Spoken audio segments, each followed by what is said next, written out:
ഞാൻ പടിഞ്ഞി MD കോളേജിൻ്റെ principal, arts and science കോളേജാണ്, മെഡിക്കൽ കോളേജല്ല. എൻ്റെ സ്വദേശം പാമ്പാടിയാണ്. അപ്പോൾ എനിക്ക് ഈ ആയുർവേദവുമായിട്ട് വളരെ ഒരു താല്പര്യം തോന്നിയിട്ട് ഞാൻ ഇതൊക്കെ പഠിക്കാൻ പോയതാണ്. ഒരു സൈഡായിട്ട് മെയിൻ വിഷയം ഇതാണ്, കണക്കാണ് മെയിൻ വിഷയം. അപ്പോൾ അവിടെ പഞ്ചഭൂത സിദ്ധാന്തവും പഞ്ചഗവ്യങ്ങളുമായിട്ടുള്ള ബന്ധം ആണ് എന്നോട് പറയാൻ പറഞ്ഞിരിക്കുന്നത്. ആയുർവേദത്തിലെ പഞ്ചഭൂത സിദ്ധാന്തം എന്ന് പറഞ്ഞാൽ ഒരുപാട് കാര്യങ്ങൾ അതിനെപ്പറ്റി പറയാനുണ്ട്. ജീവിതം തുടങ്ങുന്നത് തൊട്ട് അവസാനം വരെയുള്ള കാര്യങ്ങളെല്ലാം പഞ്ചഭൂതങ്ങളുമായിട്ട് ബന്ധപ്പെട്ടിരിക്കുന്നു. അതിപ്പോൾ ഒരു പ്രധാന ക്വസ്റ്റ്യൻ ഉണ്ട്, എന്താണ് ഈ പഞ്ചഭൂതങ്ങൾ? ആകാശം, വായു, അഗ്നി, ജലം, ഭൂമി എന്നൊക്കെയാണ് പറയുന്നത്. ഇത് എന്താണെന്ന് ഇതുവരെ നിർവചിക്കാൻ പറ്റിയിട്ടില്ല, അല്ലേ? എന്നാൽ നമുക്ക് അത് കൃത്യമായിട്ട് നിർവചിക്കാൻ സാധിക്കുന്ന ഒന്നാണ്. മോഡേൺ സയൻസിന്റെ ഭാഷയിൽ തന്നെ പറയുന്നതാണ്. ഞാൻ അതിനെപ്പറ്റി ഒരു ബുക്ക് ഓൾറെഡി ആമസോണിൽ പബ്ലിഷ് ചെയ്ത് കഴിഞ്ഞാണ്. അതിനെപ്പറ്റി ഒരു 10-12ഓളം പേപ്പറുകളും ഞാൻ പബ്ലിഷ് ചെയ്തിട്ടുണ്ട്. പഞ്ചഭൂതങ്ങൾ എന്താണെന്ന് അതിൽ നിന്നും വ്യക്തമാവും. വളരെ ക്ലിയർ ആയിട്ട് മോഡേൺ സയൻസ് മാത്രമേ പറഞ്ഞിട്ടുള്ളൂ, ഫിസിക്സ് മാത്രമേ പറഞ്ഞിട്ടുള്ളൂ. ശരിക്കും അത് ആയുർവേദം എന്ന് പറയുന്നത് ഫിസിക്സാണ്, ബയോളജി അല്ല. ബയോളജി ആയിട്ട് എനിക്ക് യാതൊരു ബന്ധവുമില്ല. ഫിസിക്സ് മാത്രമാണ് ആയുർവേദത്തിലുള്ളത്. അതുകൊണ്ടാണ് ബയോളജിക്കൽ എക്സ്പെരിമെന്റ്സിൽ ഒരു റിസൾട്ടും കിട്ടില്ല. നമ്മൾ ഫിസിക്സിന്റെ എക്സ്പീരിയൻസ് ചെയ്താൽ മാത്രമേ അതിന്റെ റിസൾട്ടുകൾ കിട്ടുള്ളൂ. അത് ഇന്ന് ഡോക്ടർമാരൊക്കെ ഉൾപ്പെടെ ബയോളജിക്കലായിട്ട് മൈക്രോബയോളജി ഉപയോഗിച്ചാണ് ആയുർവേദത്തെ ടെസ്റ്റ് ചെയ്യുന്നത്. അവർക്ക് ഒരു റിസൾട്ടും കിട്ടാത്തതിന് കാരണവും ഇത് തന്നെയാണ്, ഫിസിക്സ് ആണ് കൂടുതൽ. അപ്പോൾ ആ ഫിസിക്സ് അറിയാവുന്നവർക്കാണ് ഞാൻ പറഞ്ഞാൽ കൂടുതലും മനസ്സിലാവുക. ഒരു +2 ലെവലിലെങ്കിലും നന്നായിട്ട് ഫിസിക്സ് അറിയുന്നവർക്ക് മാത്രമേ മനസ്സിലാക്കാൻ സാധ്യതയുള്ളൂ. അപ്പോൾ അവിടെ തുടങ്ങുന്നത് നമുക്കറിയാം, ദർശനങ്ങൾ, സാഖ്യം, ന്യായം, വൈശേഷ്യം, ഈ 3 ദർശനങ്ങളാണ് ഭൗതിക ലോകത്തിന്റെ അടിസ്ഥാന ഘടകങ്ങളെ പറ്റി പറയുന്നത്. അപ്പോൾ അതിലെ സാഖ്യമാണ് അതിന്റെ പ്രാരംഭം പറയുന്നത്.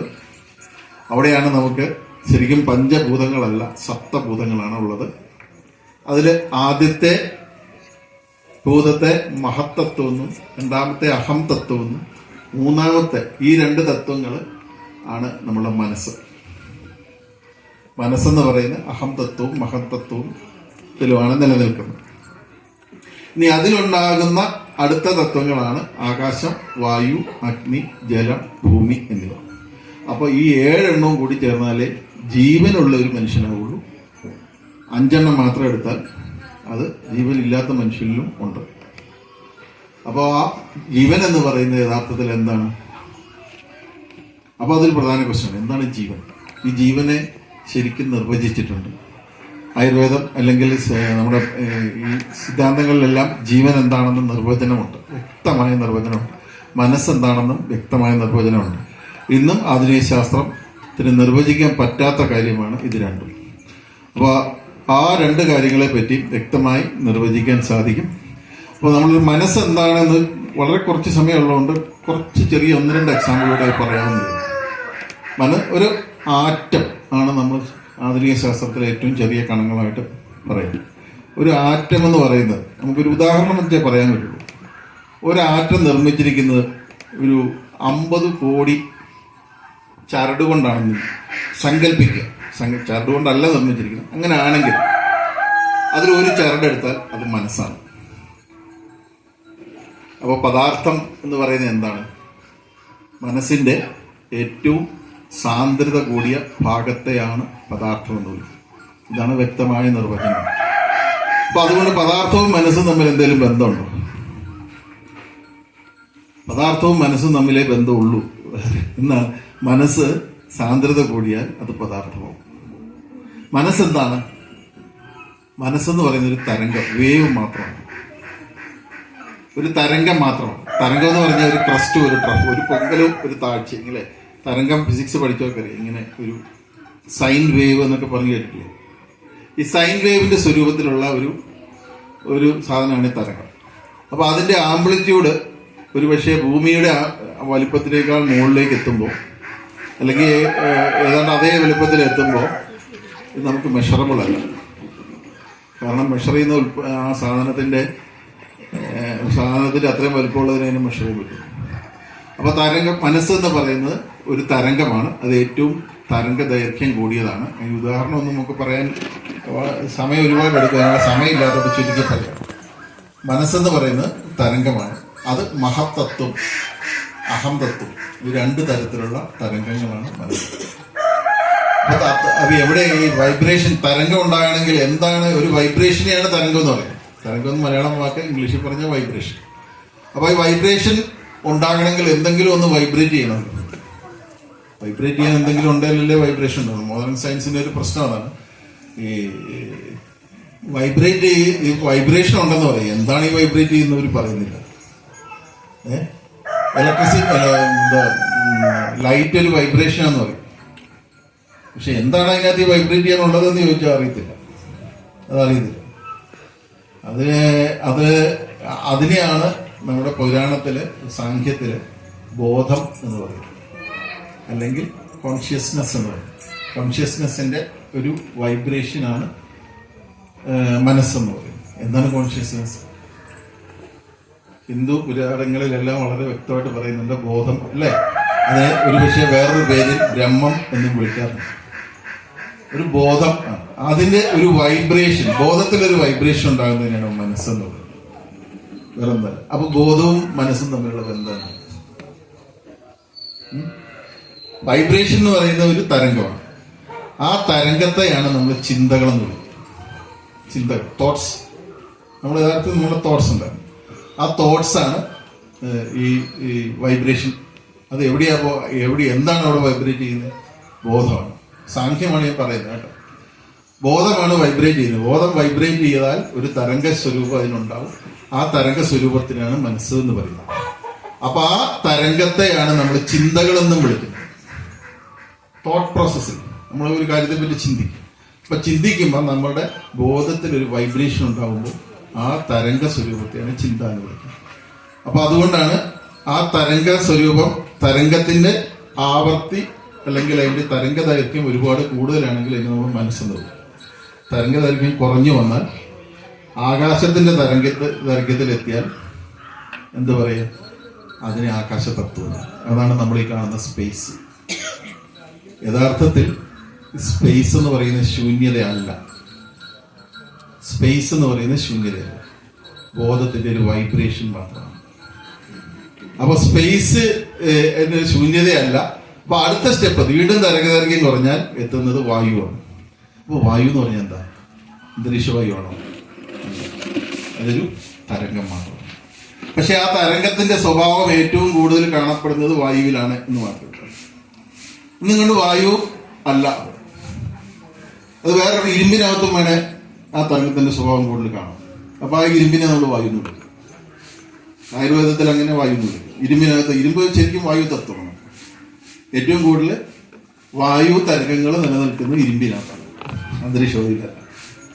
അപ്പൊ അതുകൊണ്ട് നമുക്ക് ഈ അയൺ ഇതിന്റെ ഏറ്റവും നാനോ ഫോമിൽ എടുത്തു കഴിഞ്ഞാൽ അത് നമുക്ക് വായു തത്വത്തെ നോർമലൈസ് ചെയ്യാൻ ഉപയോഗിക്കും. അപ്പൊ അങ്ങനെയാണ് ഈ ആയുർവേദത്തിന്റെ തത്വങ്ങൾ പോകുന്നത്. ഇതും അലോപ്പതിയായിട്ട് യാതൊരു ബന്ധവുമില്ല. അതുകൊണ്ടാണ് അവർക്ക് മനസ്സിലാകാത്തത്. അപ്പോൾ യഥാർത്ഥത്തിൽ ഈ യോഗ എന്താണ്? ചിത്തവൃത്തി നിരോധനം. ചിത്തം മനസ്സിന്റെ വൃത്തികൾ എന്താണ്? ചിന്തിക്കുക എന്നുള്ളത്. നിരോധിക്കുക എന്ന് പറഞ്ഞാൽ ഇല്ലാതാക്കുക. മനസ്സിന്റെ ചിന്തകളെ ഇല്ലാതാക്കുമ്പോൾ എന്താണ് ചിന്തകൾ? വൈബ്രേഷൻസ്. എവിടെയാണ് വൈബ്രേറ്റ് ചെയ്യുന്നത്? ബോധത്തിൽ. ബോധത്തിന്റെ വൈബ്രേഷനെ ഇല്ലാതാക്കിയാൽ പിന്നെ എന്താവും? ബോധം മാത്രമാവും. അതാണ് യോഗ. അതിന് കൈയും കാലും പൊക്കണ്ട, എക്സർസൈസ് ചെയ്യണ്ട. ഏറ്റവും എളുപ്പമാർഗം വെറുതെ ഇരുന്ന് ചുമ്മാതിരിപ്പവേ, അല്ലേ? തമിഴ് അങ്ങനെ പറയും, അതങ്ങനെ പറയും. അതാണ് ബോധത്തിലെത്തുമ്പോൾ ബോധത്തിന്റെ ഒരു സ്വഭാവമാണ് അനന്തമായ ജ്ഞാനം എന്ന് പറയും. അനന്തമായ ജ്ഞാനം അല്ലെങ്കിൽ ആനന്ദം. അതാണ് ചിത്തവൃത്തി നിരോധത്തിലെത്തുമ്പോൾ ആനന്ദം എന്ന അനുഭവം നമുക്ക് ഉണ്ടാവും. ചിന്തകളൊന്നും ഇല്ലാത്ത അവസ്ഥ. മനസ്സിനാണ് ചിന്തകളുണ്ടാവുക. മനസ്സാണ് ചിന്തിക്കുന്നത്, ബ്രെയിനല്ല. മോഡേൺ സയൻസുമായിട്ടുള്ള വ്യത്യാസം, മോഡേൺ സയൻസ് പറയുന്നത് ബ്രെയിൻ കൊണ്ടാണ് ചിന്തിക്കുന്നത്. അങ്ങനെയാണെങ്കിൽ ബ്രെയിൻ ഒരു മൾട്ടി സെല്ലുലാർ ഓർഗനാണ്. ഒന്നിൽ കൂടുതൽ സെല്ലുകൾ അതിലുണ്ട്, അറ്റ്ലീസ്റ്റ് ഒന്നിൽ കൂടുതലെങ്കിലും. അത് തമ്മിലുള്ള അതിനെ ന്യൂറോണുകൾ എന്നാണ് വിളിക്കുന്നത്. ന്യൂറോണുകൾ തമ്മിലുള്ള കണക്ഷനിൽ ഇലക്ട്രിസിറ്റിയുടെ പ്രവാഹത്തെയാണ് നമ്മൾ ബ്രെയിനിൽ സംഭവിക്കുന്നത്. അങ്ങനെയാണെങ്കിൽ അമീബ ഒരു കോശവും, അമീബയ്ക്ക് മനസ്സുണ്ടോ? ബ്രെയിനിലാണ് മനസ്സെങ്കിൽ അമീബ ആകെ ഏകകോശ ജീവിയാണ് അല്ലെ, അതിന് മനസ്സുണ്ട്. അമീബ എങ്ങനെയാണ് ഭക്ഷണം കഴിക്കുന്നത്? അമീബ എങ്ങനെയാണ് എക്സ്ക്രീറ്റ് ചെയ്യുന്നത്? ഇതെല്ലാം ഇത് ചെയ്യുന്നില്ലേ? അമീബ ഭക്ഷണം കഴിക്കുന്നത് ഭക്ഷണമാണോ വിഷമാണോ? ഒരു ബ്രൂസ് ലിപ്റ്റൺ എന്ന് പറഞ്ഞ സയന്റിസ്റ്റ് അത് ചെയ്തിട്ടുണ്ട്. അമീബ ഉള്ള ഒരു പാത്രത്തിൽ അല്പം വിഷം ഇട്ട് കൊടുത്താൽ ആ അമീബ അപ്പം വിഷത്തിന്റെ അവിടെ നിന്ന് മാറിപ്പോകും. ഭക്ഷണം കൊടുക്കുന്നെങ്കിൽ ഓടിയെന്നത് കഴിക്കും. ഇത് വിഷമാണെന്നും മറ്റേത് ഭക്ഷണമാണെന്നും തിരിച്ചറിഞ്ഞത് എങ്ങനെയാണ്? അമീബയ്ക്ക് മനസ്സിലായി ഇത് വിഷമാണ്, അതുകൊണ്ടല്ലേ മാറിപ്പോയി. ഭക്ഷണമെന്ന് മനസ്സിലായതുകൊണ്ടല്ലേ കഴിച്ചത്. മനസ്സിലാകണമെങ്കിൽ എന്ത് വേണം? മനസ്സ് വേണം. അപ്പൊ അമീബയ്ക്ക് മനസ്സുണ്ട് അല്ലെ, പക്ഷെ ബ്രെയിനില്ല അല്ലെ. അപ്പൊ ബ്രെയിനിനല്ല മനസ്സ്. അതാണ് നമ്മുടെ സാഖ്യം പറയുന്നത്. ബ്രെയിനിനല്ല മനസ്സ്. മനസ്സെന്നത് മാത്രമേ യഥാർത്ഥത്തിലുള്ളൂ. മനസ്സിന്റെ സാന്ദ്രത കൂടുമ്പോൾ നമ്മൾ ഈ കാണുന്നതൊക്കെ പദാർത്ഥമായിട്ട് തോന്നുന്നത്. സാന്ദ്രത കൂടിയ മനസ്സിനെയാണ് പദാർത്ഥമായിട്ട് തോന്നുന്നത്. അതുകൊണ്ടാണ് ലോകം ഒരു മായയാണെന്ന് പറയുന്നത്. വളരെ ഷോർട്ടായിട്ടാണ് പറയുന്നത്, മുഴുവൻ എക്സ്പ്ലെയിൻ ചെയ്ത് പറയാൻ എനിക്ക് കഴിയും. മായ ആണെന്ന് പറയുന്നത് കാരണമാണ്. എന്താ അഹം ബ്രഹ്മാസ്മി എന്ന് പറയാൻ കാരണം? എന്റെ കാരണവും ഞാനിപ്പോ പറഞ്ഞു. എന്താണ്? ഞാൻ തന്നെയാണ് ഈശ്വരൻ, ഞാനാണ് മനസ്സ് അല്ലെ. ഈ മനസ്സിന് ചിന്തകളില്ലാതുമ്പോ എന്താവും? ബോധവും അല്ലെ. എന്റെ വേറെ തപ്പിപ്പോണ്ട. അതാണ് അഹം ബ്രഹ്മാസ്മി എന്ന് പറയുന്നത്. അതൊരു തെറ്റായ സ്റ്റേറ്റ്മെന്റ് അല്ല. മോടെ ഏറ്റവും ലേറ്റസ്റ്റ് ആയ ഫിസിക്സ് പഠിച്ചു കഴിഞ്ഞാൽ മനസ്സിലാവുന്ന കാര്യമാണ്. ലേറ്റസ്റ്റ് ഇതിപ്പോ പാഠപുസ്തകങ്ങളിൽ അത് വന്നിട്ടില്ല. പദാർത്ഥം എങ്ങനെയാണ് ഉണ്ടായിരിക്കുന്നതെന്നും ആ പദാർത്ഥത്തിന്റെ പിന്നിൽ എന്താണെന്നുള്ളതും ഒക്കെ സൈദ്ധാന്തിക ലെവലിലേ ഉള്ളൂ. എങ്കിലും ആ സിദ്ധാന്തം 10,000 വർഷം മുമ്പ് നിലനിന്നത് സാഖ്യത്തിലാണ്. സാഖ്യത്തിൽ പറഞ്ഞിരിക്കുന്ന കാര്യമാണ് ഇന്ന് ഏറ്റവും ലേറ്റസ്റ്റ് ആയിട്ട് സിദ്ധാന്ത രൂപത്തിൽ അവതരിപ്പിച്ചിരിക്കുന്നത്. അതാണ് ഞാനിപ്പോൾ ഇവിടെ പറഞ്ഞത്. അപ്പൊ ആ സിദ്ധാന്ത രൂപത്തിലേ ആയിട്ടുള്ളൂവെങ്കിലും ഈ സിദ്ധാന്തം 10,000 വർഷം മുമ്പ് ഭാരതീയ മുനിമാർക്ക് അറിയാമായിരുന്നു എന്നുള്ളതാണ്. അവരത് പറഞ്ഞിട്ടുണ്ട്. അപ്പൊ ഇതിന്റെ നിർവചനത്തിൽ നിന്നും മനസ്സിനെ നിർവചിക്കാൻ പറ്റും. പഞ്ചഭൂതങ്ങൾ എന്താണെന്ന് നിർവചിക്കാൻ പറ്റും. ആദ്യം എന്താണ് പറഞ്ഞേ? സപ്തഭൂതങ്ങളാണ് യഥാർത്ഥത്തിൽ. ആദ്യത്തെ അഹം മഹത്തത്വങ്ങളെയാണ് നമ്മൾ മനസ്സ് എന്ന് പറയും. മനസ്സ് ഭൂതം എന്ന് പറയും. അത് കഴിഞ്ഞാൽ ആകാശം എത്തി. ആകാശം എന്ന് പറയുന്ന ശൂന്യമായ ആകാശം എന്ന് നമ്മൾ വിചാരിക്കുന്ന ഇത് യഥാർത്ഥത്തിൽ ഒരു തരംഗം മാത്രമാണ്. ബോധത്തിന്റെ മേലൊരു തരംഗം. അതുകൊണ്ടാണ് ആകാശം ഒരു സങ്കല്പമാണ്.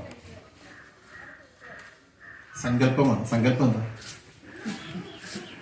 എന്റെ കയ്യിലൊരു പുസ്തകം ഉണ്ടെങ്കിൽ ഇത് എന്റെ പുസ്തകമാണെന്ന് എങ്ങനെ തിരിച്ചറിയും? ഞാൻ എഴുതിയ ബുക്കാണ്. ഇങ്ങനെ തിരിച്ചറിയും. എന്റെ മനസ്സിൽ ഈ പുസ്തകത്തെ പറ്റി കുറച്ച് സങ്കല്പങ്ങളുണ്ട്. അതിന്റെ പടം എങ്ങനെ ആയിരിക്കുക, അതിലെന്തി വാചകങ്ങൾ എങ്ങനെ ആയിരിക്കും, ഒറ്റ തോട്ടത്തിൽ എനിക്ക് മനസ്സിലാവും. ഞാൻ എഴുതിയ ഇങ്ങനെ ഇതിനെപ്പറ്റി ഒരു സങ്കല്പം എന്റെ മനസ്സിലുണ്ട് അല്ലെ. ആ സങ്കല്പമായിട്ട് ഒത്തു നോക്കുമ്പോൾ അതായിട്ടാണ് നമ്മളത്. അപ്പൊ സങ്കല്പം എന്ന് പറഞ്ഞാൽ എന്താ? ചിന്തകളുടെ സമാഹാരമാണ്. തോട്ട്സിന്റെ ഒരു ഗ്രൂപ്പ് ഓഫ് തോട്ട്സിനെയാണ്. ഇതിന്റെ വലിപ്പം ഇത്രയും നീളത്തിൽ ഇത് അടിച്ചു കഴിഞ്ഞാൽ ഒരു പുസ്തകം ഉണ്ടെങ്കിൽ അത് എന്റെ എല്ലാം അല്ലെ. ഗ്രൂപ്പ് ഓഫ് തോട്ട്സിനെയാണ് സങ്കല്പം. അപ്പൊ സങ്കല്പം എന്ന് പറഞ്ഞാൽ ഇല്ലാത്തത് അല്ല. അവിടെയാണ് ഭാരതത്തിലെ മനുഷ്യർക്ക് തെറ്റിപ്പോയത്. സങ്കല്പം എന്ന് പറഞ്ഞാൽ ഇല്ലാത്തതല്ല. പിന്നെന്താ? ചിന്തകളുടെ സമാഹാരം. ചിന്തകൾ എന്താണ്? ബോധത്തിന്മേലുണ്ടാകുന്ന വൈബ്രേഷൻ. വൈബ്രേഷൻ ഉള്ളതാണോ ഇല്ലാത്തതാണോ? ഉള്ളതാണ്. വൈബ്രേഷൻ മാത്രമേ ഉള്ളൂ. അപ്പോ സങ്കല്പം എന്ന് പറയാൻ കാരണം എന്താ? സങ്കല്പ ലെവലിലാണ് ഇത് നിൽക്കുന്നത്. പദാർത്ഥമാകണമെങ്കിൽ സങ്കല്പത്തിന് കൂടുതൽ നേരെ അത് തന്നെ ചിന്തിച്ചുകൊണ്ടിരിക്കും. അതാണ് ലോ ഓഫ് അട്രാക്ഷൻ എന്ന് പറയുന്നത്. ഏറ്റവും മോഡേൺ അമേരിക്കയിലൊക്കെ law of attraction, NLP, neuro linguistic programming അല്ലെങ്കിൽ റേക്കിയിലൊക്കെ പറയും. ഒരു കാര്യം തന്നെ ചിന്തിച്ചുകൊണ്ടിരുന്നാൽ അത് തന്നെ വരുന്നു അല്ലേ. അപ്പൊ ആ ചിന്തകളുടെ ഇന്റൻസിറ്റി കൂടുമ്പോൾ അത് യാഥാർത്ഥ്യമായി ഭവിക്കുന്ന ഒരു കണ്ടീഷനിലേക്ക് അത് കൂടുതൽ എക്സ്പ്ലനേഷൻ അതിനകത്തുണ്ട്. അതൊക്കെ കണക്ട് ചെയ്തിരിക്കുന്ന ഇതൊക്കെ വെച്ചിട്ട് നമുക്ക് ജാതകവും അതും ഇതൊക്കെ പറയും. അതിന് ഈ പറയുന്ന പുസ്തകം ഒന്നും വേണം. നമുക്ക് ഈ ഫിസിക്സിന്റെ ടെർമിനോളജി, പഞ്ചഭൂത സിദ്ധാന്തം വെച്ചിട്ട് പറയാൻ പറ്റാത്ത ഒന്നുമില്ല. അതെല്ലാം പറയും. അപ്പൊ അങ്ങനെ ആ അഹം മഹത്തത്വത്തിന്റെ വൈബ്രേഷനെയാണ് നമ്മൾ ദേവത എന്ന് പറയുന്നത്. ദേവത എന്ന് പറയുന്നത് അപ്പൊ എന്താണ്? ഉള്ളതാണോ ഇല്ലാത്തതാണോ? ഉള്ളതാണ്. വൈബ്രേഷൻസ് ആണ്. ദൈവം എന്ന് പറയുന്ന ഉള്ളതാണോ ഇല്ലാത്തതാണോ? ഇവരെല്ലാം കണ്ടിട്ടുണ്ടോ? ഫീൽ ചെയ്യാൻ പറ്റുമോ? ഇല്ല. വൈബ്രേഷനെ മാത്രമേ നമുക്ക് ഫീൽ ചെയ്യാൻ പറ്റൂ. ദേവതയെ മാത്രമേ ഫീൽ ചെയ്യാൻ പറ്റുള്ളൂ, ദൈവത്തെ ഫീൽ ചെയ്യാൻ പറ്റില്ല. ഉണ്ടേലും ഇല്ലെങ്കിലും ദൈവത്തെ ഫീൽ ചെയ്യാൻ പറ്റില്ല. അപ്പൊ അതുകൊണ്ട് ക്ഷേത്രത്തിലിരിക്കുന്ന എന്താണ്? ദേവതയെ നമുക്ക് സെൻസ് ചെയ്യാൻ പറ്റുന്നേ, സെൻസ് ചെയ്യാൻ പറ്റാത്തതല്ല. അപ്പൊ അതാണ് ഈ സാഖ്യം പഠിച്ചാൽ നമുക്ക് മനസ്സിലാകും. അതൊന്നുമല്ല, സാഖ്യമാണ് ഈ പറയുന്നത്. സാഖ്യം, ന്യായം, വൈശേഷികം. വൈശേഷികം എന്ന് പറയുന്നത് പദാർത്ഥ ശാസ്ത്രത്തെ പറ്റി പറയുന്നു. പദാർത്ഥം എങ്ങനെ ഉണ്ടായി? പദാർത്ഥം ഉണ്ടായത് മോഡേൺ സയൻസിന്റെ ഭാഷയിൽ തന്നെ പറയും. എങ്ങനെ പദാർത്ഥം? ഒരു രണ്ട് വണ്ടി ഓപ്പോസിറ്റ് ഡയറക്ഷനിൽ വന്ന് കൂട്ടിയിടിക്കുക, സെയിം ലൈനിലാണ് വരുന്നതെങ്കിൽ, ഇങ്ങനെ രണ്ടുകൂടെ വന്ന് ഒരേ സ്പീഡിൽ വന്ന് കൂട്ടിയിടിച്ചാൽ അതവിടെ ഒരു പപ്പടം പോലെ അവിടെ ഇരിക്കും. ഒരു ഒരെണ്ണത്തിന് ഒരല്പം ദിശവ്യത്യാസം ഉണ്ടെങ്കിൽ ആ ഡയറക്ഷനിൽ തെറ്റും. കറക്റ്റ് സ്ട്രെയിറ്റ് ലൈൻ ആണെങ്കിൽ ഇങ്ങനെ പപ്പടം പോലെ സങ്കല്പിച്ചു നോക്കും. എവിടെയെങ്കിലും ഒരു ദിശവ്യത്യാസം വന്നാൽ മാത്രമാണ് അതൊരു സൈഡിലേക്ക് പോകും. ഒരേ സ്പീഡാണെങ്കിൽ ഒരെണ്ണത്തിന് സ്പീഡ് കുറവ്, ഒരെണ്ണത്തിന് സ്പീഡ് കൂടുതലുമാണെങ്കിൽ സ്പീഡ് കൂടിയതിന്റെ വശത്തേക്ക് നീങ്ങും. പക്ഷെ ഒരേ സ്പീഡാണെങ്കിൽ അവിടെ നിൽക്കും. അപ്പോൾ വൈബ്രേഷൻ, വേവ് എന്ന് പറയുന്നത് എന്താണ്? തരംഗം. തരംഗം എന്ന് പറയുന്നത് ഒരു ഫോഴ്സ് ഒരു മീഡിയത്തിന്മേൽ, അത് ശബ്ദതരംഗം തന്നെ എടുക്കും. നമ്മളിപ്പോ ഇതിങ്ങനെ കൊട്ടി, അല്ലെങ്കിൽ പുസ്തകത്തിൽ കൊട്ടി, ഒരു ശബ്ദം ഉണ്ടായി. എങ്ങനെയാ ശബ്ദം ഉണ്ടായി? നമ്മൾ ഈ പുസ്തകത്തിൽ ഒരു ഫോഴ്സ് കൊടുത്തോളൂ, അല്ലേ? അപ്പൊ ഈ ഫോഴ്സ് ആണ് ഈ വൈബ്രേഷൻ അങ്ങോട്ട് മുമ്പോട്ട് വരും. അപ്പൊ വൈബ്രേഷൻ എന്ന് പറയുന്നത് യഥാർത്ഥത്തിൽ എന്താ? ട്രാൻസ്മിഷൻ ഓഫ് ഫോഴ്സ്, അല്ലെ? ഫോഴ്സ് സഞ്ചരിക്കുന്ന ഫോഴ്സിനെയാണ് വൈബ്രേഷൻ. യഥാർത്ഥത്തിൽ ഈ പുസ്തകം ഒരിടത്തോട്ട് മാറിയിട്ടില്ല, തട്ടിയാണ് അത് അവിടെ തന്നെ നിൽക്കും. ആ ഫോഴ്സ് അടുത്ത അന്തരീക്ഷ വായുവിൽ ട്രാൻസ്ഫർ ചെയ്തു പോകും. തന്നെയാണ് വേവ്. അപ്പൊ യഥാർത്ഥത്തിൽ രണ്ട് വണ്ടി വന്ന് കൂട്ടിയിരിക്കുന്ന എക്സാമ്പിൾ ഇപ്പൊ കൺസിഡർ ചെയ്യും. രണ്ട് ഫോഴ്സ്, ഇപ്പൊ വേവ് ആണെങ്കിൽ, വണ്ടി മാറ്റി വേവ് ആക്കുവാണെങ്കിൽ, രണ്ട് ഫോഴ്സ് ഓപ്പോസിറ്റ് ഡയറക്ഷനിൽ കൊളൈഡ് ചെയ്യുകയാണെങ്കിൽ ആ രണ്ട് ഫോഴ്സും വണ്ടി പപ്പടം പോലെ ഇരുന്ന പോലെ ഒരു സ്ഥലത്ത് സ്റ്റാഗ്നന്റ് ആയിട്ട് നിൽക്കും. അങ്ങോട്ടും പോകില്ല, ഇങ്ങോട്ടും പോകും. അങ്ങോട്ട് പോകാൻ ശ്രമിക്കുമ്പോൾ എന്ത് സംഭവിക്കും? അവിടെ നിന്ന് ഇങ്ങോട്ട് വന്ന ഫോഴ്സ് പിടിച്ച് ഇങ്ങോട്ട് വയ്ക്കും. ഇങ്ങോട്ട് പോകാൻ ശ്രമിച്ചാൽ എന്ത് ചെയ്യും? അവിടെ നിന്ന് ഇങ്ങോട്ട് വന്ന ഫോഴ്സ് പിടിച്ച് അതിനെ പിടിച്ചവിടെ നോക്കും. അപ്പോൾ അതിന് സ്റ്റേഷനറി സൊല്യൂഷൻ. തരംഗം എപ്പോഴും, തരംഗത്തിന് എപ്പോഴും മൂവ്മെന്റ് ഉണ്ട്, പക്ഷെ കൂട്ടിയിടിച്ചാൽ മൂവ്മെന്റ് ഇല്ലാത്ത ദിവസം. അതാണ് ലോകപ്രശസ്തമായ ഹൈസൻബർഗ് അൺസർട്ടനിറ്റി പ്രിൻസിപ്പിൾ എന്ന് പറഞ്ഞ് മോഡേൺ സയൻസ് പഠിക്കും. എന്താണ്? ഒരു തരംഗത്തിന്, ഒരു പദാർത്ഥത്തിന്റെ പൊസിഷൻ അല്ലെങ്കിൽ ഒരു സ്ഥാനം നമുക്ക് നിശ്ചയിക്കാൻ പറ്റും. പക്ഷെ ഒരു തരംഗത്തിന്റെ സ്ഥാനം നമുക്ക് ഒരിക്കലും നിശ്ചയിക്കാൻ പറ്റില്ല. പക്ഷേ പദാർത്ഥങ്ങൾ എന്ന് പറയുന്നത് എല്ലാം തരംഗ സ്വഭാവമുള്ളതാണെന്ന് മോഡേൺ സയൻസ് അസന്നിഗ്ധമായി പ്രൂവ് ചെയ്തിട്ടുണ്ട്. അതിനാണ് നമ്മൾ പറയുന്നത്, ആ തിയറത്തിന് ഒരു പേരുണ്ട്, എന്തായാലും പേര് ഓർമ്മയെന്ന് പോയി പറ്റുന്നു. തരംഗ സ്വഭാവം. പദാർത്ഥങ്ങൾക്കെല്ലാം തരംഗ സ്വഭാവമാണ്. തരംഗ സ്വഭാവമാണെങ്കിൽ പദാർത്ഥങ്ങൾ ചലിച്ചുകൊണ്ടിരിക്കും, പക്ഷെ ചലിക്കുന്നില്ല. അപ്പോൾ പദാർത്ഥങ്ങളെല്ലാം തരംഗങ്ങളാൽ നിർമ്മിതമാണ്. ആ തരംഗങ്ങൾ അങ്ങനെ നിലനിൽക്കണമെങ്കിൽ എങ്ങനെയായിരിക്കണം? രണ്ട് ഓപ്പോസിറ്റ് ഫോഴ്സസിന്റെ ഹെഡ് ഓൺ പൊസിഷനിൽ നിലനിൽക്കാൻ പറ്റുള്ളൂ. അപ്പോൾ അതിൽ ഒരു ഡയറക്ഷനിലുള്ള ഫോഴ്സിന് ചൈനീസ് ഭാഷയിൽ ഇങ് എന്നും ഓപ്പോസിറ്റ് ഡയറക്ഷനിലുള്ള ഫോഴ്സിനെ യാങ് എന്നും പറയും. അപ്പോൾ ഇങ്ങും യാങ്ങും കറക്റ്റ് ബാലൻസ് ആണെങ്കിൽ പദാർത്ഥം അവിടെ നിലനിൽക്കും. ഒരു ശകലം വ്യത്യാസം ഉണ്ടെങ്കിൽ അതിൽ നിന്ന് റേഡിയേഷൻ പുറത്തു പോയിക്കൊണ്ടിരിക്കും. അതാണ് സെൻട്രിഫ്യൂജിറ്റി, ആറ്റമിക് സെൻട്രിഫ്യൂജ്. ഒരു ഡയറക്ഷനിലുള്ള ഫോഴ്സിനെ കൂട്ടിക്കൊടുക്കും, അപ്പോൾ അത് റേഡിയോ ആക്റ്റീവ് ആവും, സെൻട്രിഫ്യൂജ് എന്ന് പറയുന്നത്. അപ്പൊ ഇങ്ങനെ ആ കറക്റ്റ് ബാലൻസ് നിൽക്കുന്ന അവസ്ഥയിലേക്ക് മനുഷ്യന്റെ ശരീരത്തിലുള്ള ആറ്റങ്ങളെ എത്തിക്കാൻ കഴിയുമ്പോഴാണ് നമുക്ക് ആരോഗ്യമുണ്ടാകുന്നത്. അപ്പൊ വേറെ രീതി ചോദിച്ചാൽ, ഈ ബാലൻസ് തെറ്റിയാൽ എന്താ സംഭവിക്കുക? ഓരോ ആറ്റത്തിൽ നിന്നും റേഡിയേഷൻ ഉണ്ട്, വളരെ കുറഞ്ഞ അളവ്. ഓരോ വേവിനെയും ഞാൻ ആദ്യം എന്താണ് പറഞ്ഞത്? ബോധത്തിന്മേലുണ്ടാകുന്ന ഒരു തരംഗമാണ്, അല്ലെ? അപ്പൊ ആ തരംഗമാണ് വേവ് എന്ന് പറയുന്നതെങ്കിൽ, ഓരോ ആറ്റവും ഈ തരംഗം കൊണ്ടാണ് നിർമ്മിച്ചിരിക്കുന്നതെങ്കിൽ, ഈ ആറ്റത്തിൽ നിന്ന് പുറത്തോട്ട് പോകുന്നു ഇതേ വേവല്ലേ, വേറൊന്നും പോകാനില്ല, വേറൊന്നും ഇതിനകത്ത് പോകാനില്ല, വേറൊന്നും ഇല്ല ഇതിനകത്ത്. ഈ തരംഗം ഈ ഫോഴ്സ് മാത്രമേ ഉള്ളൂ.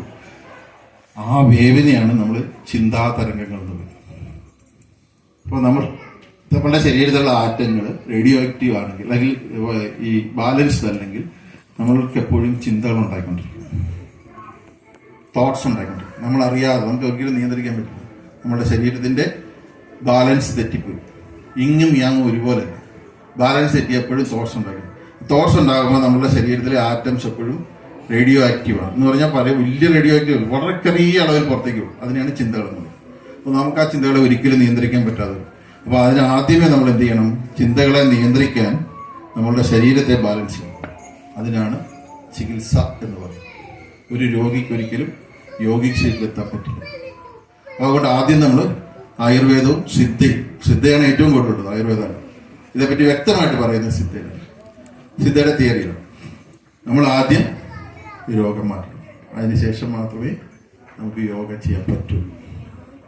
അപ്പോൾ ആ യോഗിക് സ്റ്റേറ്റിൽ എത്തുമ്പോൾ അവസാനം എത്തുന്ന അവസ്ഥ എന്താണ്? ബോധം എന്ന സ്റ്റേറ്റില്. ബോധത്തിന്റെ ഒരു പ്രോപ്പർട്ടിയാണ് ആനന്ദം. അപ്പൊ ഈ ആനന്ദോത്സവം എന്നൊക്കെ ശ്രീ രവിശങ്കർ പറയില്ലേ, ഇത്രയുള്ള കാര്യം. ചിന്തകളെ ഇല്ലാതാക്കുമ്പോൾ ഒന്നും ചിന്തിക്കാതിരുന്ന എന്താവും? ഒന്നിനെ പറ്റി ഒരു കൺസേൺ. ആനന്ദമായ ആനന്ദോത്സവം എന്ന സ്റ്റേറ്റിലെത്തും. ആ സ്റ്റേറ്റിൽ എത്തിയിട്ടുള്ളത് കൊണ്ടാണ് ഇത്ര വ്യക്തമായിട്ട് പറയുന്നത്. ആനന്ദോത്സവം എന്താണെന്ന് ഞാൻ കണ്ടിട്ടുണ്ട്, എത്തിയിട്ടുണ്ട്. അത് ഒരു യോഗയിലും പോയിട്ടില്ല, രവിശങ്കറിന്റെ അടുത്തും പോയിട്ടില്ല. അതെന്റെ ജനിതകമായ ഒരു നേച്ചർ. അപ്പൊ അതുകൊണ്ടാണ് ഞാൻ ഇത്ര കൃത്യമായിട്ട് കാര്യമില്ല പറയുന്നത്. അപ്പൊ അത് എത്താനായിട്ട് സാധിക്കുന്ന അവസ്ഥയാണ് രോഗമില്ലാത്ത അവസ്ഥ. അപ്പൊ ആ രോഗത്തിന്റെ ചികിത്സ എന്ന് പറയുന്നത് പഞ്ചഭൂതങ്ങൾ. ഇപ്പൊ നമ്മൾ പറഞ്ഞ ആകാശം, വായു, അഗ്നി, ജലം, ഭൂമി. അപ്പൊ തരംഗത്തിന്റെ തരംഗദൈർഘ്യം കുറഞ്ഞ തരംഗങ്ങളാണ്. ബാക്കി വരും ഓരോന്നിനും തരംഗദൈർഘ്യം കുറഞ്ഞു കുറഞ്ഞു വരും. അപ്പൊ അതിന്റെ ബാലൻസ് നഷ്ടപ്പെടുമ്പോൾ ആ ബാലൻസ് റീസ്റ്റോർ ചെയ്യാം. ആകാശം തത്വത്തിന് ഒരു ആറ്റത്തിലെ ആകാശത്തിനാണ് ബാലൻസ് നഷ്ടപ്പെട്ടതെങ്കിൽ ആ ആകാശത്തിന്റെ റീസ്റ്റോറേഷൻ നടക്കണം. ആ ബാലൻസ് റീസ്റ്റോർ ചെയ്യാം. ഇനി വായുവിനാണ് നഷ്ടപ്പെട്ടതെങ്കിൽ അതിനെ റീസ്റ്റോർ ചെയ്യണം. അതുപോലെ അഗ്നിക്കാണ്, ജലമാണ്, ഭൂമിയാണ് ഇത് ബാലൻസ് തെറ്റിയെങ്കിൽ അതിനെയൊക്കെ റീസ്റ്റോർ ചെയ്യണം. അതിനെന്താണ് മാർഗം? അത് ഏറ്റവും സിമ്പിളായ രോഗനിവൃത്തിക്കുള്ള മാർഗമാണ്. അപ്പൊ അതിനകത്ത് ഭൂമി തത്വം എന്ന് പറഞ്ഞാൽ ഭൂമി എന്തിനാ ഉള്ളത്? എനിക്ക് ചില ഉദാഹരണങ്ങളോടെ പറയാം. ഭൂമി തത്വം നമുക്ക് പ്രായോഗികമായിട്ട് എങ്ങനെയാണ് ആപ്ലിക്കബിൾ ആകുന്നത്. ഭൂമി എന്ന് പറഞ്ഞാൽ നമുക്ക് നിലനിൽക്കാനുള്ള സാധനം. ഭൂമി ഇല്ലെങ്കിൽ നമുക്ക് ഇതോടൊത്ത് നിൽക്കാൻ പറ്റും. അപ്പോൾ നമുക്ക് നിലനിൽപ്പ് ആണ് ഭൂമിയുടെ ആവശ്യം. നിലനിൽപ്പ് എന്തിനാണ് ഡിപ്പെൻഡ് ചെയ്യുന്നത്? ഭക്ഷണത്തെ. നമ്മൾ കഴിക്കുന്ന ഭക്ഷണമാണ് നമ്മളെ നിലനിർത്തുന്നത്. അപ്പോൾ ഭക്ഷണം നന്നായിട്ട് ദഹിക്കുന്നില്ലെങ്കിൽ നമുക്ക് നിലനിൽപ്പുണ്ട് ഇല്ല. അപ്പോൾ ഭക്ഷണം ദഹിക്കുന്നത് എവിടെയാണോ അവിടെയാണ് ഏറ്റവും കൂടുതൽ ഭൂമി തത്വം വർക്ക് ചെയ്യുന്നത്. അതെവിടെയാണ്? സ്റ്റൊമക്കിൽ, ഇൻഡസ്റ്റൈൻ അല്ലെ?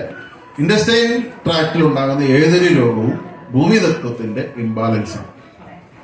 അപ്പൊ വയറിനുള്ള പ്രശ്നം എന്താണ്? വയറിലൊരു പ്രശ്നം ഉണ്ടായാൽ, ദഹനക്കേടുണ്ടായാൽ അത് ഭൂമി തത്വത്തിന്റെ ഇംബാലൻസ്. അപ്പൊ ഭൂമി തത്വം നമ്മൾ ഭക്ഷണം ദഹിക്കുന്നത് എങ്ങനെയാണ്? ഭക്ഷണം ദഹിക്കുന്ന നമ്മുടെ വയറിനകത്ത് അസംഖ്യം ബാക്ടീരിയകളും വൈറസുകളും, അതോടൊപ്പം ഹൈഡ്രോക്ലോറിക് ആസിഡ്, പെപ്സിന് മുതലായ ആസിഡുകളും. ഇത് ഒരു ഭക്ഷണം കഴിച്ചു കഴിഞ്ഞാൽ നമ്മുടെ ബ്രെയിൻ സെൻസ് ചെയ്യുന്നത് ഏത് ടൈപ്പാണ്. അപ്പൊ അതിനുള്ള സെക്രിയേഷൻ, ആസിഡ് സെക്രിയേഷൻ നമ്മുടെ വയറിനുണ്ടാവും. അതോടൊപ്പം നമ്മുടെ വയറിനകത്ത് കോടിക്കണക്കിന് ബാക്ടീരിയകളും വൈറസുകളും ഈ ഭക്ഷണത്തെ ആസിഡിന്റെ സാന്നിധ്യത്തിൽ ചീയിച്ചിട്ടാണ് ചെയ്യുന്നത്. നമ്മൾ കടിച്ചു മുറിച്ചത് ചെറുതാക്കി ഇട്ട് അതിനെ ചീയിക്കും. പക്ഷെ നമ്മുടെ വയറിനകത്തെ സാഹചര്യം വരണം, ഹൈലി അസിഡിക്കാണ്. ആ സാഹചര്യത്തിൽ ചീയിച്ച് കഴിയുമ്പോൾ ഈ ഭക്ഷണം നമുക്ക് ഡൈജസ്റ്റബിൾ ആയ ഫോമിലേക്ക് എത്തും. അപ്പൊ ഒന്ന് ആലോചിക്കും, നമ്മുടെ വയറിനകത്ത് ആവശ്യത്തിന് ബാക്ടീരിയകളും വൈറസുകളും ഇല്ല എങ്കിൽ ഈ ഭക്ഷണം ദഹിക്കും ഇല്ല. ഭക്ഷണം ദഹിക്കില്ല. ആസിഡിന്റെ അളവ് കൂടിപ്പോയാലും കുറഞ്ഞു പോയാലും ഭക്ഷണം ശരിക്കും ദഹിക്കില്ല. അപ്പൊ ബാക്ടീരിയകളെ സപ്ലൈ ചെയ്താൽ പോലെ ബാക്ടീരിയകൾ കുറഞ്ഞു പോകാൻ കാരണം എന്താ? നമ്മൾ കൂടുതൽ ആന്റിബയോട്ടിക് ഉപയോഗിക്കും, ബാക്ടീരിയകളെല്ലാം നശിച്ചു. രണ്ടാമത് കെമിക്കൽ കലർന്ന ഭക്ഷണം കഴിച്ചാൽ ഈ കെമിക്കലിനെ നമ്മളിപ്പോൾ യഥാർത്ഥത്തിൽ ബാക്ടീരിയകളെ നശിപ്പിക്കാനായിട്ട് പല കെമിക്കലും ഉപയോഗിക്കാറുണ്ട് അല്ലെ? അതിൽ ചിലതാണ് നമ്മൾ കഴിക്കുന്നതെങ്കിൽ നമ്മുടെ വയറിലെ ബാക്ടീരിയകളും പോകും. അപ്പോൾ ഇതിനെ റീസ്റ്റോർ ചെയ്യാനുള്ള മാർഗം എന്താ? പക്ഷെ ജോമി പറഞ്ഞ ചാണകനീര്. എന്തുകൊണ്ടാണ് ചാണകനീരാക്കുന്നത്? 50 കോടി അല്ലേ, 50 കോടി ബാക്ടീരിയകളും വൈറസുകളും ഈസി ആയിട്ട് ഏറ്റവും ചീപ്പായിട്ട് അവൈലബിൾ ആയിട്ടുള്ളത് നാടൻ പശുവിന്റെ ചാണകത്തിൽ. അപ്പൊ ചാണക നീര് ഉപയോഗിച്ചാൽ ബാക്ടീരിയ റീസ്റ്റോർ ചെയ്യാം. ഒരു 45 ഡേയ്സ് കണ്ടിന്യൂസ് ആയിട്ട് ചാണക നീര് ഉപയോഗിച്ചാൽ നിങ്ങളുടെ വയറിന്റെ എല്ലാ പ്രശ്നങ്ങളും മാറും. ഭൂമി തത്വത്തെ ബാലൻസ് ചെയ്യും. അതോടൊപ്പം ജലതത്വത്തെ ബാലൻസ് ചെയ്യാൻ എന്താ മാർഗം? മുഴുവൻ പറയാൻ സമയമില്ല, ചുരുക്കമാണ്. ജലതത്വത്തെ ബാലൻസ് ചെയ്യാൻ ഏറ്റവും നല്ല വെള്ളം. നമ്മുടെ ശരീരത്തിലെ വെള്ളം മോശമായി പോകുന്നതുകൊണ്ടാണ് ശരീരത്തിൽ വാട്ടർ ഇംബാലൻസ് വരുന്നത്. അപ്പൊ ഭൂമി എന്തിനാണ്? നിലനിൽപ്പിനാണ്. വെള്ളം എന്തിനാ? ഒരു വിത്ത് നമ്മൾ വെള്ളത്തിലിട്ടാൽ അത് മുളയ്ക്കും അല്ലേ, പക്ഷെ പിന്നെ ചീഞ്ഞു പോകും.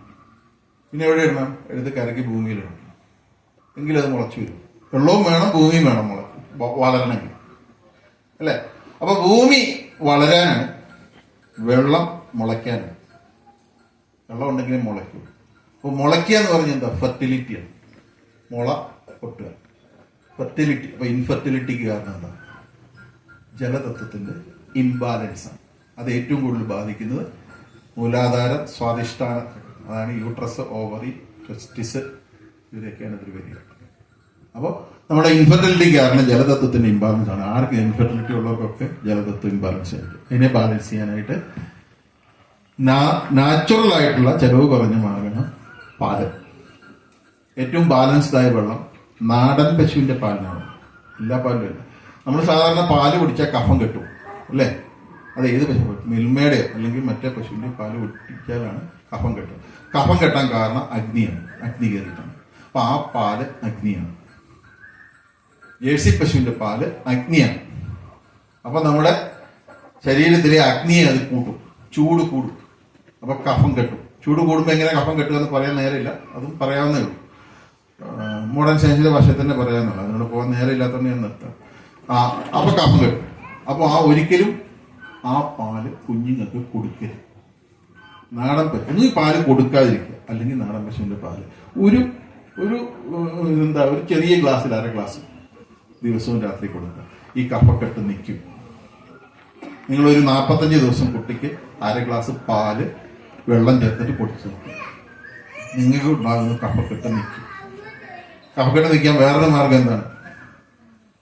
അടുത്തൊരു മാർഗം, നിങ്ങളുടെ കുട്ടിക്ക് ആന്റിബയോട്ടിക്, കഫക്കെട്ട് വന്നപ്പോൾ ആന്റിബയോട്ടിക് കഴിച്ചു, വയറിനകത്തുള്ള ബാക്ടീരിയകൾ മുഴുവൻ നശിച്ചുപോയി. നിങ്ങളുടെ നിലനിൽപ്പ്, കുട്ടിയുടെ തന്നെ നിലനിൽപ്പ് അപകടത്തിലായി. അപ്പൊ എന്ത് സംഭവിക്കും? കുട്ടിക്ക് വേറെയുണ്ടോ, നിലത്ത് നിൽക്കാൻ പറ്റാതെ വരും. നേരെ നിലത്തൂടെ നിന്ന് നടക്കാനൊക്കെ ബുദ്ധിമുട്ട് പോലെ വേച്ച് പോകുന്നതിലൊക്കെ. അവരുടെ കാരണമുള്ള ഭൂമിതത്വം ഇംബാലൻസായി. അപ്പൊ നിങ്ങൾ കുട്ടിക്ക് എന്താ കൊടുക്കുന്നത്? ചാണകം. ബാക്ടീരിയ റീസ്റ്റോർ ചെയ്യും. അപ്പൊ ഈ മോഡേൺ സയൻസിൽ അതിന് പകരം നമ്മുടെ അബി ഫിലിപ്പ് എന്ന് പറഞ്ഞ ഡോക്ടർ വലിയ യൂട്യൂബ് പ്രസംഗമൊക്കെ നടത്തുന്നുണ്ട്. എന്താ? മനുഷ്യന്റെ മലം ട്യൂബിനകത്തൂടെ ക്യാപ്സൂളിനകത്താക്കി കൊടുക്കുന്നു. കേട്ടിട്ടില്ലേ? Fecal microbial transplant. എന്താ? മനുഷ്യന്റെ മലമാണ്. ഫീക്കൽ എന്ന് പറഞ്ഞാൽ മലം, മൈക്രോബിയൽ എന്ന് പറഞ്ഞാൽ അണുക്കൾ. മലത്തിനകത്തുള്ള അണുക്കളെ ട്രാൻസ്പ്ലാന്റ് ചെയ്യാം. എങ്ങോട്ടാ ട്രാൻസ്പ്ലാന്റ് ചെയ്യുന്നത്? വായിക്കാത്ത അല്ലേ? മലയെടുത്ത് വായിക്കാത്ത കൊടുക്കുന്നത്. ഇംഗ്ലീഷിൽ പറഞ്ഞപ്പോൾ നമുക്ക് ഭയങ്കര ഗമിയായി. ഫിക്കൽ മൈക്രോബിയൽ ട്രാൻസ്പ്ലാന്റ് ചെയ്തിട്ടാണ് ഞാൻ വരുന്നതെന്ന് പറഞ്ഞാൽ ഭയങ്കര ഗമിയായി. ചാണകനീര് കഴിച്ചിട്ടാ ഇല്ലേ? ഒരു ചെലവുമില്ല. മറ്റേ ഫിക്കൽ മൈക്രോബിയൽ ട്രാൻസ്പ്ലാന്റ് നടക്കണമെങ്കിൽ 15,000 രൂപ കൊടുക്കണം. അല്പം ചാണകനീര് കൊടുക്കണമെങ്കിൽ ഇവിടെ വന്നാൽ പശു ചാണകം എപ്പോഴും അപ്പുറത്ത് സ്ഥലം കഴിച്ചാൽ മതി. അതാ ഏറ്റവും ചെലവ് കൂടിയ കാര്യങ്ങൾ ചെയ്യാനാണല്ലോ നമുക്ക് ഏറ്റവും താല്പര്യം. എങ്കിലല്ലേ അപ്പൊ എന്തിനാ ഈ ചെലവ് കൂടിയ ആശുപത്രിയിലേക്ക് പോകുന്നത്? ഞാൻ ആശുപത്രിയിൽ പോയി എനിക്ക് 25 ലക്ഷം രൂപ ചെലവായി എന്ന് പറഞ്ഞാൽ എനിക്ക് ഗമയൊന്നും വേറെ എന്താ കാര്യം? എനിക്ക് 25 ലക്ഷം രൂപ പുല്ലുപോലെ എടുക്കാൻ എന്റെ കയ്യിലുണ്ടായിരുന്നു എന്ന് പറയുന്നതിന് പകരമാണ് ഈ പണി പറയുന്നത് അല്ലേ? അത് ഈ പണി ചെയ്താലും തീരും, പക്ഷെ അത് ചെയ്യില്ല. എന്താ? സ്റ്റാറ്റസിന് മോശം. അങ്ങനെ ആക്കി സമൂഹം. അത് അബി ഫിലിപ്പിന്റെ അടുത്തോട്ട് പോവുക. അപ്പൊ നിങ്ങളുടെ ലിവർ സിറോസിസ് വരെ അയാൾ മാറ്റിത്തരും. ചാണകനീര് കഴിച്ചാൽ മാറുന്ന സാധനമാണ് സിറോസിസ്. വേണ്ട പോലെ ചെയ്യണം കേട്ടോ. അപ്പൊ അതൊക്കെ നമ്മളിവിടെ പഠിക്കുന്നത്. അല്ലാതെ അങ്ങേരുടെ അപ്പിത്തെറാപ്പി ചെയ്യണ്ട. പക്ഷേ മോഹനം വിദ്യയുടെ ഭാഷയിൽ പറഞ്ഞു അയാൾ മനുഷ്യന്റെ മലം ആരെങ്കിലും ഇന്നേവരെ കൈകൊണ്ടെടുത്ത് മാറ്റിയിട്ടുണ്ടോ? ഇല്ല. ചാണകം എപ്പോഴും കൈകൊണ്ടെടുത്ത് മാറ്റുന്ന സാധനമല്ലേ. അപ്പൊ ഏറ്റവും അറക്കേണ്ടത് ഏതാ? അബി ഫിലിപ്പിന്റെ ചികിത്സയാണ്. ഇതല്ല. പക്ഷെ അറയ്ക്കുന്നത് ഏതാ? ഇതാണ്. അതിന് ഭയങ്കര ഫീക്കൽ മൈക്രോബിയൽ ട്രാൻസ്പ്ലാന്റ് എന്ന് പറയും. ഇംഗ്ലീഷിൽ പറഞ്ഞു കഴിയുമ്പോൾ ഭയങ്കര ഗമയാണ്.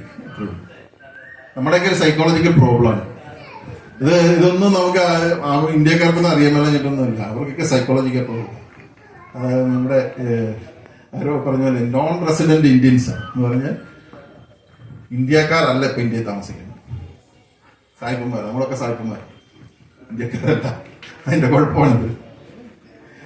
അപ്പൊ അത് നമ്മുടെ കയ്യിൽ ഇത്ര സിമ്പിൾ ആയിട്ട് ഇതൊക്കെ ചെയ്യാൻ പറ്റിയിട്ടും നമ്മൾ സായിപ്പിനെ ഡിപ്പെൻഡ് ചെയ്യും.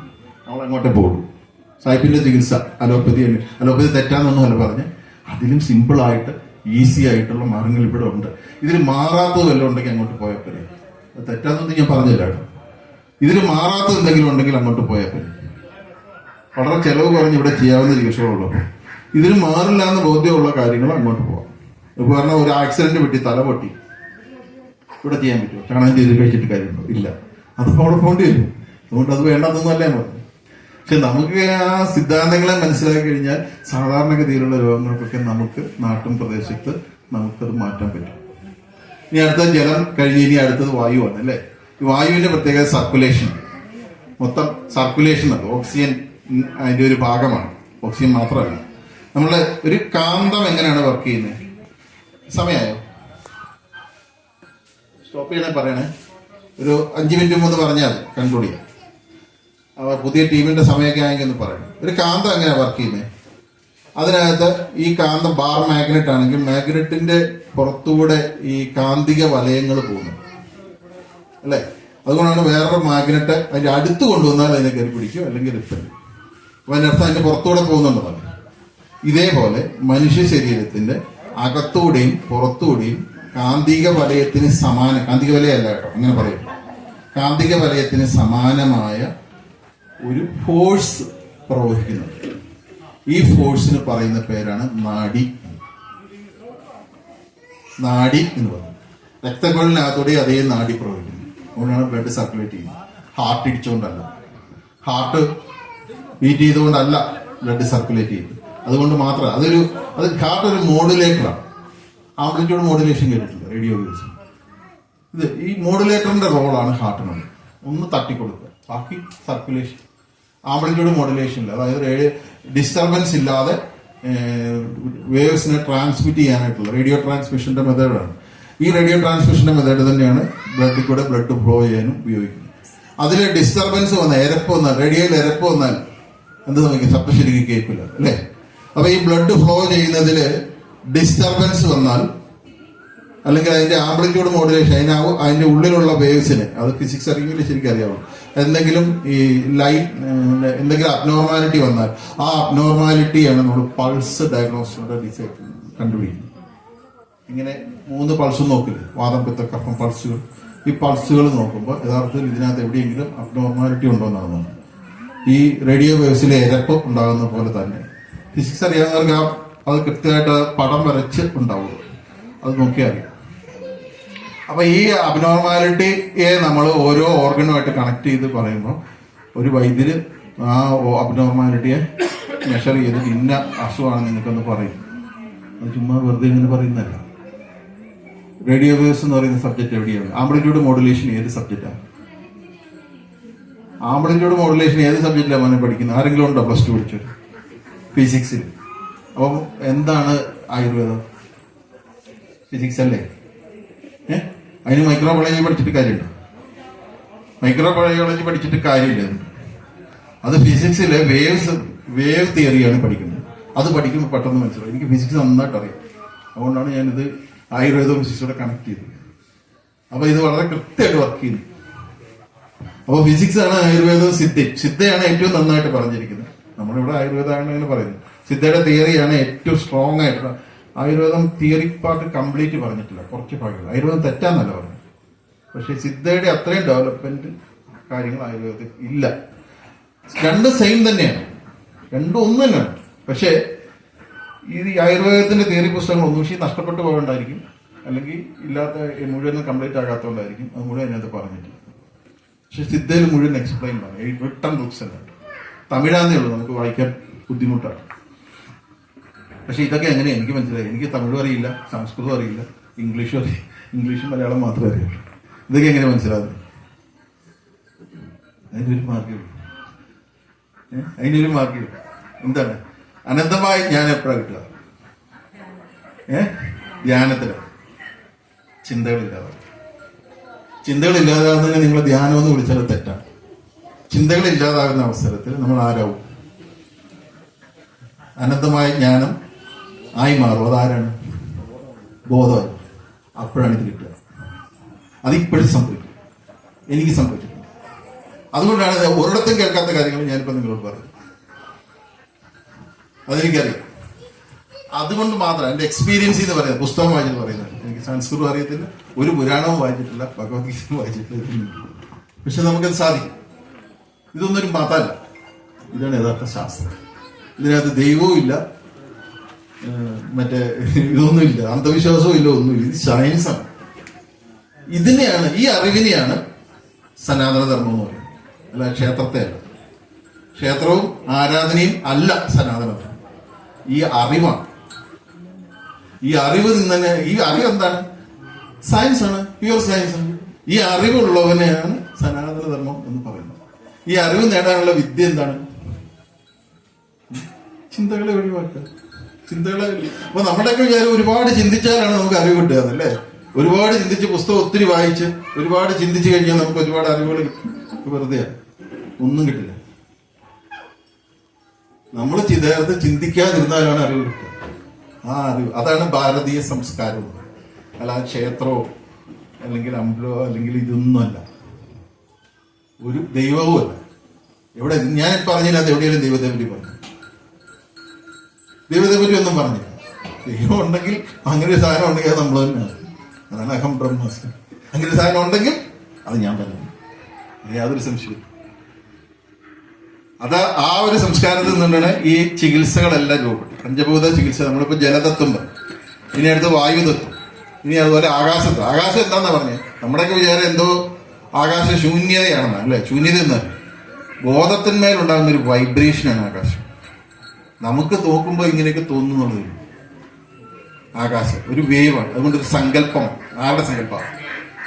എൻ്റെ തന്നെ സങ്കല്പം, ബോധത്തിന്റെ സങ്കല്പം. ആരാ ബോധം? ഞാൻ തന്നെ. ബോധസങ്കല്പമാണ് പ്രപഞ്ചം എന്ന് പറയുന്നത്. ഇതാണ് സാഖ്യം. സാഖ്യം, ന്യായം, വൈശേഷികം, ഇതെല്ലാം ഇത് ഞാൻ കുറേശ്ശെ പറഞ്ഞു. അപ്പൊ അതാണ്, അതിന്റെ അടിസ്ഥാനത്തിലാണ് ചികിത്സകൾ രൂപപ്പെടുത്തിയത്. ഇത് ഫിസിക്സാണ്. ഇതിനകത്തൊരു ദൈവവും ഇല്ല, ഒരു അന്ധവിശ്വാസവും ഇല്ല, ഒരു സംഖ്യ, ഒരു മായയില്ല. മായ എന്ന് പറഞ്ഞാൽ എന്താ? തെറ്റായ ധരിച്ചാണ്. മായ എന്ന് പറഞ്ഞാൽ ഇല്ലാത്തല്ല, ചിന്തകളുടെ സമാഹാരം ആണ്, അല്ലേ? ആ ബോധത്തിലുണ്ടാകുന്ന ചിന്തയാണ് ആകാശം. ആകാശത്തിന്റെ ചിന്ത, ആകാശം എന്ന ചിന്ത, ആകാശം ഒരു വൈബ്രേഷൻ. വൈബ്രേഷനാണ് നമ്മൾ തോട്ടം എന്ന് പറയും. എന്തിനാണുള്ള വൈബ്രേഷൻ? ബോധത്തിന്മേലുള്ള വൈബ്രേഷൻ. അതിനെയാണ് തോട്ടം എന്ന് പറയും. ആ ചിന്തകള്, ആ ചിന്ത അബ്നോർമലായാൽ നമുക്കുണ്ടാകുന്ന ഫീലിംഗ് എന്താണ്? ദേഷ്യം. ദേഷ്യം കൂടുതലുള്ളവർക്ക് ആകാശതത്വം കംപ്ലൈന്റ് ആയിരിക്കും. അതാണ്. അപ്പൊ നമ്മളൊരാളെ കണ്ട, നമ്മൾ കുറച്ചു നേരം ഇടപെട്ട് കഴിഞ്ഞാൽ തൊട്ടതിന് ദേഷ്യപ്പെടുന്ന സ്വഭാവമാണെങ്കിൽ ഇയാളുടെ ആകാശതത്വം കംപ്ലൈന്റ് ആണ്. അപ്പൊ തന്നെ നമ്മൾ എന്ത് പറയും? പഞ്ചഗവ്യത്തിൽ അതിന് മരുന്നുണ്ട്. ഒരു 3 മാസം മോര് രാവിലെ എണീറ്റ് കുടിക്കുന്നു. അതിന്റെ കൂടെ ചാണകനീര് കഴിക്കാൻ പറ്റും. എന്തുകൊണ്ടാണ് ചാണകനീര് ഞാൻ റെക്കമെൻഡ് ചെയ്തത്? നമ്മുടെ മോഡേൺ ഫിസിക്സ് ആണ്. അതായത് ഭൂമി ഒരു വലിയ ഗോളമാണ്. ഭൂമി ഇരിക്കുന്നിടത്ത് സ്പേസ് വളഞ്ഞു പോകുന്നു. ആ സ്പേസിന്റെ വളവിനെയാണ് ഗ്രാവിറ്റേഷണൽ ഫോഴ്സ് എന്ന് പറയുന്നത്. സ്പേസ് വളഞ്ഞിരിക്കുമ്പോൾ ഒരു ടെൻഷനുണ്ട്. അപ്പൊ ആ ടെൻഷനെയാണ് ഗ്രാവിറ്റേഷണൽ ഫോഴ്സ് എന്ന് പറയുന്നത്. അപ്പൊ യഥാർത്ഥത്തിൽ ആകാശത്തെ വളയ്ക്കാൻ കാരണം ആരാണ്? ഭൂമിയാണ്. ഭൂമി കൂടി പോയിട്ടുണ്ട്. ഭൂമിയെ നോർമലൈസ് ചെയ്താൽ ആകാശം ശരിയാവും. അതിന് ഏറ്റവും നല്ലത് മോരും ചാണകനീരുമാണ്. മോരാണ് ആകാശം, ചാണകനീരാണ് ഭൂമി നോർമലൈസ് ചെയ്യുന്നത്. രണ്ടും കഴിച്ചാൽ നിങ്ങളുടെ ദേഷ്യം മാറും. അപ്പൊ എന്തുകൊണ്ടാണ് ദേഷ്യം മാറും എന്ന് പറയാൻ കാരണം? ഈ പ്രപഞ്ചം മുഴുവൻ ചിന്തകളുടെ സമാഹാരം. അതുകൊണ്ടാണ് സങ്കല്പം. നമ്മൾ ഈ കാണുന്ന എല്ലാം സങ്കല്പമാണ് എന്ന് പറഞ്ഞതിന്റെ അർത്ഥം ചിന്തകളുടെ സമാഹാരം. ചിന്തകൾ എന്താണ്? ബോധത്തിലുള്ള വൈബ്രേഷൻ ഉള്ളതാണോ ഇല്ലാത്തതാണോ? ഉള്ളതാണ്. അപ്പൊ ചിന്ത ആ പറയുന്ന മായയാണ് നമ്മൾ പറയുന്നത് രണ്ടർത്ഥത്തിൽ വരാം. ഇത് യഥാർത്ഥത്തില് ഞാൻ ഇങ്ങനെ ഈ വിരലിങ്ങനെ കൈ ഇങ്ങനെ കറക്കരുത്. ഈ കൈ കറക്കാത്ത എന്നെ കണ്ടാല്, ഞാനിപ്പോ കൈ കറക്കൊണ്ടിരിക്കുമ്പോൾ നിങ്ങൾക്ക് മനസ്സിലാവും ഞാൻ കൈ കറക്കുക. അപ്പൊ ഞാനൊരു കൈ ഇപ്പൊ ഒരു സെക്കൻഡിൽ ഒരു 10 കോടി തവണ ഇങ്ങനെ റൊട്ടേഷൻ ചെയ്യാൻ എനിക്ക് പറ്റില്ല, സങ്കല്പിക്കും. അപ്പൊ എന്താ തോന്നുക? ഒരു ഫാൻ കറങ്ങുമ്പോൾ തന്നെ നമുക്കറിയാം, കുറെ ഫാൻ നല്ല സ്പീഡിൽ കറങ്ങിയാല് ഒരു ഡിസ്ക് പോലൊരു സാധനം തോന്നും, ലീഫാന്ന് തോന്നുന്നു. ഒരു ആദിവാസി ഇതുവരെ ഫാൻ കണ്ടില്ലാത്ത ഒരാള് ഫാനിന്റെ കീഴിൽ നിന്ന് മുകളിലോട്ട് നോക്കിയാൽ എന്താ തോന്നുന്നു? ഒരു ഡിസ്കിൽ നിന്നും കാറ്റ് വരുന്നതെന്ന് തോന്നുന്നു, ലീഫ് കറങ്ങാൻ തോന്നുന്നു, അല്ലേ? ഇതാണ് പദാർത്ഥം. യഥാർത്ഥത്തില് വൈബ്രേഷൻ പ്രകാശത്തിന്റെ വേഗത്തിൽ വൈബ്രേറ്റ് ചെയ്യുമ്പോൾ അത് ഇവിടുന്ന് അങ്ങോട്ട് പോകാനും തിരിച്ച് ഇങ്ങോട്ട് വരാനും സമയം വേണ്ട. അപ്പോൾ നമ്മുടെ കൈകൊണ്ട് അതിലിങ്ങനെ തൊടാൻ ശ്രമിക്കുമ്പോൾ അങ്ങോട്ട് പോയിട്ട് തിരിച്ച് ഇങ്ങോട്ട് വരുന്നുണ്ടെങ്കിലും സമയമില്ലാത്തതിനാൽ നമുക്ക് അവിടെ ഉള്ളു, അല്ലേ? ഇതിനെയാണ് പദാർത്ഥം എന്ന് പറയുന്നത്. യഥാർത്ഥത്തിൽ ഇങ്ങനെ ഈ വൈബ്രേഷൻ, അതുകൊണ്ടാണ് പദാർത്ഥം എല്ലാം തരംഗങ്ങളാണ് പറയുന്നത്. തരംഗങ്ങള് ഈ വൈബ്രേഷന്റെ സ്പീഡ് കൂടുതൽ കൊണ്ട് നമുക്കതിനെ പദാർത്ഥമായിട്ട് തോന്നുന്നു. അപ്പൊ യഥാർത്ഥത്തിൽ ഈ ഇത്രയും ഭാഗത്തുള്ള ഈ പദാർത്ഥം ഉണ്ടോ? ഇല്ല. ഒരു സ്പാന്റെ ലീഫ് എടുത്താൽ 3 ലീഫേ ഉള്ളൂ, നമുക്ക് ഡിസ്കായിട്ട് തോന്നും. ആ ലീഫ് എന്ന് പറയുന്നത് എന്താണ്? ആകെയുള്ള ഡിസ്കിന്റെ ഒരു 10% ഭാഗത്തേ ഉള്ളൂ, അല്ലേ? അപ്പോ പദാർത്ഥത്തിന്റെ 10% ഭാഗത്തെ, അല്ല, ഫാനിന്റെ ഡിസ്കിന്റെ 10% ഭാഗത്തെ ഈ ലീഫ് ഉള്ളൂ. എന്നിട്ട് അത് മൊത്തം ഉള്ളതായിട്ട് നമുക്ക് തോന്നുന്നത്. അതുകൊണ്ടാണ് അതിനെ മായ എന്ന് വിളിച്ചത്, അല്ലേ? ഡിസ്ക് മൊത്തം ഉള്ള പോലെ നമുക്ക് തോന്നുന്നു, നമുക്ക് ഇല്യൂഷനാണ്. പക്ഷെ യഥാർത്ഥത്തിൽ അങ്ങനെയില്ല. അതുകൊണ്ടാണ് ഈ ലോകം ഒരു മായയാണ്. അപ്പൊ ഈ മായാ സിദ്ധാന്തം എന്ന് പറയുന്നത് ഇല്ലാത്തതിനെ അല്ല മായ എന്ന് പറയുന്നത്. നമുക്കുണ്ടാകുന്ന ഒരു ഇല്യൂഷനെയാണ് മായ എന്ന് പറയുന്നത്. യഥാർത്ഥത്തിൽ ഇല്യൂഷൻ ഇല്ലെങ്കിൽ എന്താണ്? ഈ ഓരോ പദാർത്ഥവും ഒരു വൈബ്രേഷൻ ആണെന്ന് നമുക്ക് അറിയാമെങ്കിൽ there is no maya, illusion ഇല്ല. പക്ഷെ എന്താ വൈബ്രേറ്റ് ചെയ്യുന്നത്? ബോധം, അല്ലേ? ബോധമാണ് വൈബ്രേറ്റ്. ഭാരതീയ ശാസ്ത്രങ്ങൾ എപ്പോഴും പറഞ്ഞ എന്താണ്? മോഡേൺ സയൻസ് പറയുന്നത് വൈബ്രേഷനെ പറ്റിയാണ് പഠിക്കുന്നത്, എനർജിയാണ് പഠിക്കുന്നത്. എനർജി എന്ന് പറഞ്ഞാൽ വൈബ്രേഷനെയാണ് അവർ പഠിക്കുന്നത്. അപ്പൊ ഭാരതീയ ശാസ്ത്രത്തില് എന്താണ് വൈബ്രേറ്റ് ചെയ്യുന്നതെന്നും കൂടെ പഠിക്കും. ഇത് തമ്മിലുള്ള വ്യത്യാസം എത്രയേ ഉള്ളൂ. എന്താണ് വൈബ്രേറ്റ് ചെയ്യുന്നതെന്നും കൂടെ പറയും. അപ്പൊ എന്താ പറയുന്നത്? ബോധമാണ്, അല്ലെങ്കിൽ ശിവയാണ്. ശിവ എന്നും പറയുന്നത് ശിവയാണ്. ശിവ എന്ന് പറഞ്ഞാൽ ശിവനാണോ? അല്ല. ശിവയാണ് വൈബ്രേറ്റ് ചെയ്യുന്നതെന്ന് പറയും, അല്ലെങ്കിൽ ബോധമാണ് വൈബ്രേറ്റ് ചെയ്യുന്നതെന്ന് പറയും. അപ്പൊ ആ വൈബ്രേറ്റ് ചെയ്യുന്ന സാധനം ഒന്ന് ബോധമാണ്. ഈ വൈബ്രേറ്റ് ചെയ്യണമെങ്കിൽ ഒരു ശക്തി വേണം. ചുമ്മാ വൈബ്രേറ്റ് ചെയ്യും. ഞാൻ ഇത് കൊട്ടിയോണ്ടല്ലേ, ശക്തി പ്രയോഗിച്ചുകൊണ്ടല്ലേ ഇത് വൈബ്രേറ്റ് ചെയ്യും. അപ്പോൾ ബോധം മാത്രമായാൽ പദാർത്ഥം ഉണ്ടാവും? ഇല്ല. ഒരു ശക്തികൾ അത് പ്രയോഗിക്കാം, അതിന്മേൽ തന്നെ പ്രയോഗിക്കാം, അപ്പോഴാണ് പദാർത്ഥം ഉണ്ടാവുക. അപ്പൊ അതിനെയാണ് നിങ്ങൾ ശിവശക്തി സംയോജനം. ഇല്ലാത്ത കാര്യമൊന്നുമില്ല, സയൻസാണ്. ശിവശക്തി സംയോജനം എന്ന് പറഞ്ഞാൽ ഇത്രയേ ഉള്ളൂ.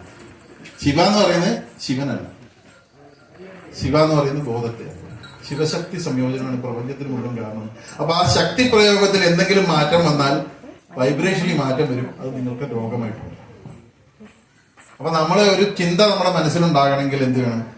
നമ്മളാകുന്ന ശിവയില് ഒരു ശക്തി നമ്മൾ പ്രയോഗിക്കുമ്പോഴാണ് തോട്ട് വേവ് ഉണ്ടാകും. ഈ ശക്തി പ്രയോഗത്തിൽ വ്യത്യാസം വന്നാൽ അബ്നോർമൽ തോട്ട്സ് ആണ്. അതിനെയാണ് നമ്മൾ ചികിത്സ. ഞാൻ എന്റെ കൈ ഇങ്ങനെ കറക്കുന്നു, കൈ കറക്കാൻ ശക്തി വേണ്ടേ? ഇത് എവിടുന്ന വരും? കൈ കറക്കാനുള്ള ശക്തി എവിടുന്ന വന്നേ? എന്നിൽ നിന്നല്ലേ വന്നേ. അപ്പൊ ശിവ ശക്തി പ്രയോഗത്തിന് എവിടുന്ന വരിക? ശിവയിൽ നിന്ന്. എത്ര വലിയ ആലോചിക്കേണ്ട കാര്യം തന്നെ. എന്ത് സംശയമാണല്ലോ ഇതുമായിട്ട് വന്നു.